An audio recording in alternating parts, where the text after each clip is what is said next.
₹20 कॉर्नपासून बनवा झटपट होणारी कॉर्न दही चाट रेसिपी। हॅलो गाईज, स्वागत आहे तुमचे प्रीतीच्या किचनमध्ये। तर चला, कॉर्न दही चाट रेसिपी बनवण्यासाठी लागणारे साहित्य: कॉर्न 1 वाटी, अर्धा कांदा बारीक चिरलेला, अर्धा टमाटर बारीक चिरलेला, चाट मसाला, दही, काळं मीठ, साधं मीठ, लाल तिखट, कोथिंबीर, बुंदी, शेव, हिरवी चटणी आणि लाल चटणी। तर चला रेसिपीला सुरुवात करूया। सर्वात आधी 1 वाटी कॉर्न मी स्वच्छ धुवून घेतलेले आहे व एका गंजामध्ये पाणी गरम करून कॉर्न बॉईल करून घेतलेले आहे। कॉर्न छान बॉईल झालेले आहे। आता एका स्ट्रेनरमध्ये कॉर्न काढून घेतलेले आहे।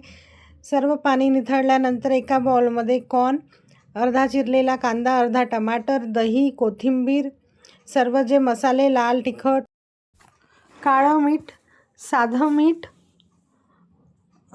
चाट मसाला, काळे मिरी पावडर सर्व मिक्स करून घेतलेला आहे।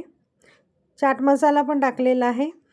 आता वरून मी थोडं दही, हिरवी चटणी, लाल चटणी, सेव आणि बुंदी वरून टाकलेली आहे। खूप छान अशी आपली कॉर्न दही चाट तयार झालेली आहे। खूपच यम्मी, एकदम टेस्टी, एकदम स्ट्रीट स्टाईल झालेली आहे। गाईज, एकदा तुम्ही नक्की बनवून बघा, खूपच सुंदर आहे, तुम्हाला खूप आवडेल। एकदा जर तुम्ही ही रेसिपी खाल तर या रेसिपीची तुम्ही दिवाने होऊन जाल, वारंवार तुम्हाला खायची या रेसिपीची क्रेविंग होऊन जाईल। तर गाईज, प्लीज नक्की तुम्ही एकदा ही रेसिपी ट्राय करा आणि मला सांगा कशी वाटली तर ही रेसिपी। तर चला आता आपण दुसरी रेसिपी स्टार्ट करूया। दुसरी रेसिपी आहे आपली कॉर्न दही वडा। जर तुम्हाला पण क्रेविंग होत असेल स्ट्रीट स्टाईल चटपटा खाण्याची तर घरच्या घरी बनवूया कमी खर्चामध्ये कॉर्न दही वडा। तर चला मग रेसिपीला सुरुवात करू। कॉर्न दही वडा बनवण्यासाठी लागणारे साहित्य: 1 वाटी कॉर्न, 4 चम्मच बेसन, 3 चम्मच रवा, हिरवी मिरची, सांबार, दही, हिरवी चटणी, लाल चटणी, काळे मीठ, लाल तिखट आणि साधं मीठ। तर चला रेसिपीला सुरुवात करूया।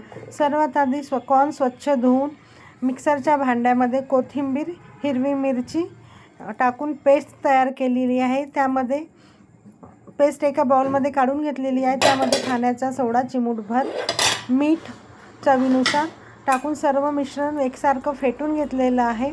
त्यामध्ये रवा, बेसन मिक्स करून 10 मिनटासाठी बॅटरला रेस्ट करण्यासाठी ठेवलेले आहे। 10 मिनटानंतर बॅटर आपले छान रेस्ट झालेले आहे। बॅटर छान फुललेलं आहे। आता मी परत 2-3 मिनिट त्याला छान एकसारखं फेटून घेते, त्यामुळे आपले वडे जे आहे ते एकदम फ्लफी बनेल आणि सॉफ्ट बनेल। तर छान फेटून घेतलेलं आहे मी। आता कढईमध्ये तेल गरम करायला ठेवलेले आहे। त्यामध्ये आता एक एक करून सर्व वडे मी छान फ्राय करून घेत आहे। वडे छान गोल्डन ब्राऊन फ्राय करून घ्यायचे, अलटपलट करून छान तळून घ्यायचे, त्यामुळे वरून क्रिस्पी आणि आतमधून एकदम सॉफ्ट आपले असे दहीवडे तयार होऊन जाईल। बघू शकता, अलटपलट करून मी छान गोल्डन फ्राय करून घेतलेले आहे। असेच मी दुसरे पण जे बॅटर होतं त्याचे पण पूर्ण वडे तयार करून घेतलेले आहे।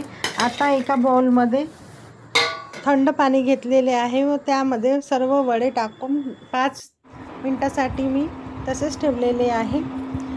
आता वडे छान सॉफ्ट झालेले आहे। आता वड्याला हलकं प्रेस करून वड्यातलं पूर्ण पाणी काढून एका द्रोणमध्ये मी एक एक करून 3-4 वडे काढून घेतलेले आहे।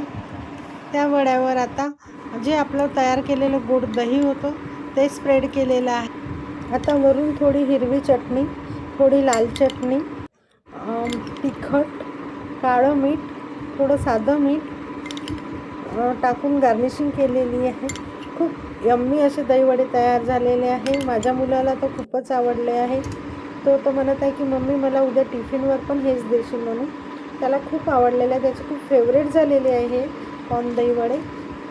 तर गाईज, तुम्ही एकदा नक्की बनवून बघा व मला कमेंट करून सांगा गाईज तुम्हाला रेसिपी कशी वाटली। तर तुम्ही पण एकदा नक्की ट्राय करा आणि तुमच्या मुलाला पण बाहेरचं खाण्यापेक्षा घरच्या घरी बनवून द्या कॉर्न दहीवडा। गाईज, पावसाळ्यामध्येच कॉर्न मिळतात, मग अदरवाईज तर खूप कमी प्रमाणात कॉर्न मिळतात। त्यामुळे पावसाचा मोसम पण चालू आहे आणि कॉर्न पण आहे मार्केटमध्ये, तर तुम्ही नक्की बनवा। कॉर्नपासून आणखी जर तुम्हाला कुठल्या रेसिपी पाहिजे असेल तर प्लीज मला कमेंट्स करा. मी तुमच्यासाठी नक्कीच त्या रेसिपी शेअर करी. Thank you guys. तुम्ही व्हिडिओ बघता पण लाईक शेअर सबस्क्राईब नाही करत, असं का बरं करता तुम्ही?